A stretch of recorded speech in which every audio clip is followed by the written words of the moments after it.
Magandang araw mga kaibigan. Kumusta kayo? Ayun, ngayon ay gagawa tayo ng organic liquid fertilizer para sa ating orchids, ating mga halaman, at ganun din sa ating mga tanim na gulay. Pwede din yun siyang gamitin at napakabisa. At ganun din sa ating mga hayop, pwede din ninyong ihalo ang ating organic liquid fertilizer. At ito, apakita ko sa inyo. So ito yung ating fermented fruit juice. Nako, napakabisa nito para sa ating mga orchids, pampabulaklak, pampayabong ng kanyang system, pagpapalakas ng kanyang resistensya, syempre. Dahil meron tayong itong fermented fruit juice ay napakayaman nito sa ating napakayaman nito sa potassium. So para din sa ating mga tao, kaya tayo kumakain ng saging kasi alam natin na mataas ito sa potassium at marami siyang health benefits. So ganun din sa ating mga tanim na orchids, mga halaman, mga gulay, at ganun din sa ating alagang hayop, sa ating manok. Ayun, subukan ninyo kaibigan. Tara, nood kayo at kung paano natin gagawin. Tutok lang. Okay, okay kaibigan. So simulan na natin ang proseso. Ang unang, at ito nga pala yung mga gamit na kailangan natin, So itong paper towel, siya yung ating ipang-cover doon. Meron tayong brown sugar. Ito ang ating brown sugar. Ngayon, medyo may kamahalan dito kaibigan, Nasa halos $7 ang isang ganito kalaki. And then, so magkano yun sa Philippine money, times 50, so $350 isang ganyan, imagine yun. And then dito naman meron tayong molasses. Ito naman nagkakahalaga ng $6. So yung ganito kalaking molasses is 300 pesos sa atin. Kaya ang ginagawa ko dyan kaibigan, hinahaluan ko na lang ng tubigan. Total naman napakalapot yan. At syempre gumagamit tayo ng itong garapon na paglalagyan natin, yung pagbabaran natin ng pag-ferment ng 14 days. And then syempre gloves at ang ating kutsilyo. And then ito yung ating chopping board. At gumagamit ako kaibigan ng mga sandali At ito nga pala yung saging na ginagamit natin, yung mga overripe na. So dito ang presyo niya ay 1.61. So tumitimbang siya ng 40.40 cents per pound. So pagka bumili ka nito ng yung hindi pa overripe, medyo mahal, pumapalo ng 2 point something isang ganito karami. So nakakahalaga siya sa atin ng mga halos mga 130 pesos. So dito 1.61 siya. So mga 70 pesos yung ganito, So kaya ito ang inaabangan ko sa food store. Pagka yung overripe na, binababaan na nila ang presyo. So ito ang mga ginagamit natin. Kaya ayun, medyo may kamahalan kaibigan ng mga materials dito na ginagamit ko sa Bahamas. Pero okay naman, masaya naman ako sa resulta. At ayun, dyan sa atin sa Pilipinas, kami mga tanim kayong saging at sobra na ang supply. Ayun, pwede kayong bumili ng mga ganon, yun na lang gamitin ninyo. Sa palengke, yung mga overripe nila, baka itinatapon na lang nila. Kausapin nyo yung may mga stall na kayo na lang ang bibili ng mga overripe nilang prutas. Kasi kahit anong prutas kaibigan ay pwede para sa ating fermented fruit juice. Okay, so simulan natin ang proseso. So tanggalin na natin ito. Tanggalin naman natin itong mga gamit, Ayan. And then iwan na natin itong isa. Iwan na natin sila. So ang gagawin muna natin kaibigan ay yung may gamit ang molasses. So ito, siyempre hugasan din muna natin. Ayan.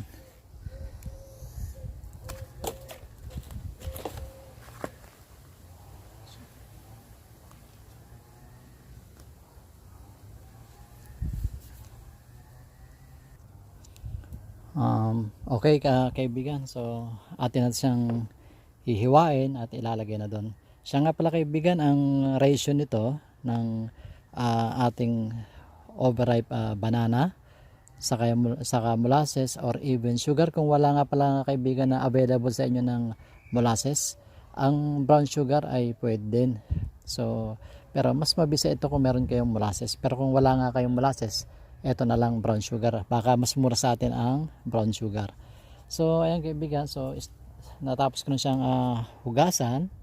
So ang ratio niya kaibigan ay 1:1 dapat pero kung meron namang isang parang ginagawa kaibigan is kahit hindi ko na sinusunod yung 1:1 kasi nga mahal ng mga materials dito. So at nasa 3 taon ko na rin siyang ginagawa, wala naman naging problema na hinaluan ko ng tubig. Pero ang dapat talaga is walang tubig. Pero okay naman sa base sa aking ginagawang pag-ferment. So ito, ilagay nyo na dito. Ayan. At kaibigan, kung bago lang kayo sa akin channel, ay huwag nyo kalimutan mag-like, share, and subscribe. At pindutin nyo na din ang bell icon para lagi kayong ma-notify sa tuwing ako'y may ginagawang video na i-upload. At syempre para hindi ko lagi nahuhuli. Ayun. At ito kaibigan, napakabisa nito sa ating mga orchids, sa ating mga tanim, sa ating mga halaman, at ganoon din sa mga tanim nating mga kamatis, gulay at iba pang pananim. At pwede nyo rin ihalo sa inyong mga sa inumin ng inyong mga alagang aso, manok. Yan, napakabisa niya sa kanila. At syempre, ayan, ito na kaibigan ginawa natin So itong isang molasses na to, ihalo nyo dun sa kanya. Ayan, ito yung ating molasses, and then i-mix nyo na dito. Ayan. And then nga pala kaibigan, kung mahilig kayo sa mga pagtatanim ng mga ng mga kamatis, mga gulay, meron pa akong isang channel yung Alex Rodolfo Magana. Ayan, ito yung isa ko pang channel. And then kaya ko kaibigan hiniwalay itong tungkol sa orchids, para yung ating mga taga-subaybay sa pagtatanim ng mga gulay ay hindi na sila malito na halo-halo ang aking nilalagay sa aking channel. Kaya ako kaibigan, nagawa pa ng isa pang ganitong channel. Ito yung Alex Orchids and Garden Tips. So ayan. And then so ito kaibigan, nilagyan din natin siya ng date of production, July 18 to 2020. So ayan siya kaibigan. So dahil nga kaibigan na ito ay mahal dito, ang ginagawa ko, hinahaluan ko pa siya ng tubig para makover niya yung ating saging. So ito, so nagiging ayan, ganyan na siya. Sa katotal naman kaibigan, itong molasses natin dito ay napakalapot nito. So okay lang. At huwag kayong mag-alala, ginagawa ko na ito ng 3 taon. At okay naman, pero talagang nasa proseso is dapat walang tubig. Pero so far so good naman kaibigan. Hindi ka man ito ibabahagi sa inyo kung makakasama sa inyong mga pananim. Ayan. Okay. And then pagkatapos yung kaibigan ay takpan na ninyo ng haluin natin ng konti ayan, para lumubog-lubog yung ating saging, para nakababad siya So i-ferment natin sa kaibigan ng mga 2 weeks. Then after 2 weeks magkakaroon na kayo ng sarili nyong fermented fruit juice. Ayun. At ang paggamit niyan kaibigan ay 2 tablespoon per liter. Ayun, and then kukuberan natin siya. At ayan kaibigan, kukuberan natin siya nitong ating paper towel. Or kung wala sa inyo kaibigan paper towel, gumamit kayo ng kartolina. Pwede din naman ng kartolina Yan, para siya breathable, nakakahinga pa rin siya. Dahil kung hindi kaibigan ay sasabog siya, mag-explode siya during fermentation, nagki-create siya ng maraming gas. Kaya importante na yung ilalagay ninyo pang cover ay nakakahinga siya nakakalabas yung hangin or nakakapasok. Ayan. At nga pala kaibigan, doon sa mga, kung may mga katanungan kayo tungkol sa mga alaga nyong orchids, ay mag-comment below lang kayo at ating sasagutin. At kung ganoon din sa iba pang mga pananim ninyo, baka may maitulong ako sa inyo. At huwag kayo may mag-comment, and then syempre pwede nyo rin akong i-message sa aking Facebook.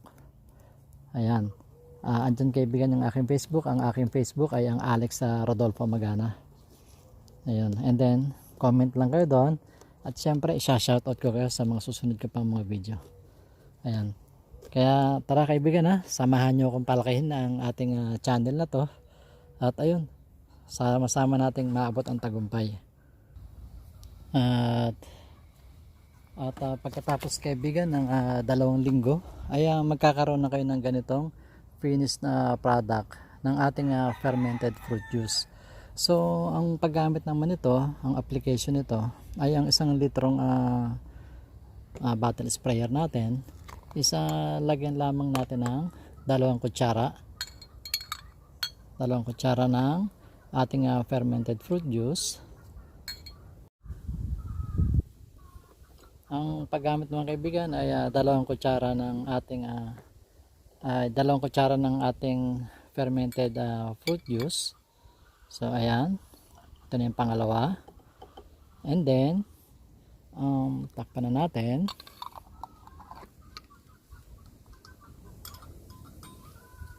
Ayan, and then itong ating spray bottle, ayan, spray na ninyo sa kanila. Ayan, then shake.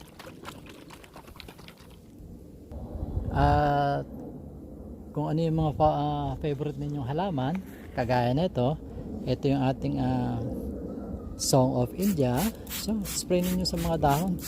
Nako, tuwan-tuwa sila niyan kasi meron silang supply ng potassium. Ayan. And then pwede din ninyong idilig sa pinaka lupa niya, Ayan. And then ito naman, ito ang ating orchids. Ito yung aking mga pinatutubo doon na orchids. Ayan. Ito kaibigan, ang ginawa ko dito ay ayan, spray nyo sa mga ugat nya, paikot, and then sa dahon. Ayan. Kasi ito kaibigan ay masustansya sa kanila, no? Kumbaga sa tao ay ganun din. And then ito yung aking dendrobium, kita ninyo yung aking pinatubo na dendrobium. Ituturo ko rin sa inyo kaibigan kung paano ko ginagawa yan, yan yung parte ng propagation ng ating orchids. And then spray nyo sa kanyang pinaka sphagnum moss, and then sa puno nya. Ayan, so sa ganyan lang kaibigan, at napaka organic at masustansya pa sa ating mga tanim. Ayan, at syempre kaibigan, kung meron kayong mga tanim na mga sili kagaya nito, ayan, spray nyo din sa kanyang mga dahon. Ako, gustong gusto nila yan, no? And then pwede din ninyo idilig, no? So ito yung ating sili. Nga pala kaibigan, kung mahilig kayo sa mga pagtatanim, kagaya na sinabi ko kanina, doon sa aking channel na isa, yung Alex Rodolfo Magana channel, ayun, andun yung aking mga ginagawang pagtatanim ng mga gulay, kamatis, celery, strawberry. Ayun, andun lahat sila. So ito kaibigan, ang ginawa ko lang ay hiniwalay ko lang, para hindi malito ang ating mga taga-subaybay. Ayun, kasi nga naman yung iba sa ating mga taga-subaybay doon ay nag-subscribe para doon sa mga gulay, and then bigla ako mag-upload ng mga ganito. So baka hindi nila magustuhan, kaya naghiwalay na lang ako. So kayong mga solid ko naman para sa mga pagtatanim ng orchids at mga halaman, yan, dito naman kayo. Ayun, sabi nga, paghiwalayin ang decolor sa puti para hindi magmantsa-mantsa. Ayun kaibigan, maraming salamat. Sana nakatulong na naman ako sa inyo, at patuloy lang kayo sa pagsubaybay. Maraming salamat at pagpalain kayo ng Panginoon. Siyempre, bago tayo matapos sa ating ginawa, ay gusto kong i-shout out yung mga unang subscribe dito sa aking channel, ng panibago kong channel, ang Alex Orchids and Garden Tips. Ayun, shout out sa iyo, Rafaela Flores. Salamat at mahilig ka pala sa bulaklak. And ganun din kay May Sunshine. Salamat kapatid, lagi ka na dyan. At ganun din kay MNI TV. Salamat tuloy-tuloy mo lang ang channel mo. And ganun din kay Malunggay Aquino. Salamat. At syempre kay Nats Kitchen, and then ganun din kay LM Ados Kitchen, LM Ados and Fix and Collect. Salamat kaibigan. At sa mga susunod pang mga magsasubscribe sa channel ko na to, syempre shoutout ko kayo. Salamat sa pagpanood niyo dito sa channel ko, sa panibago kong channel. Pero at kung kayo pala ay mahilig sa mga gulay kaibigan, punta din kayo doon sa channel ko, yung isa, ito. Ayan, salamat kaibigan, at gabayan kayo lagi ng Panginoon.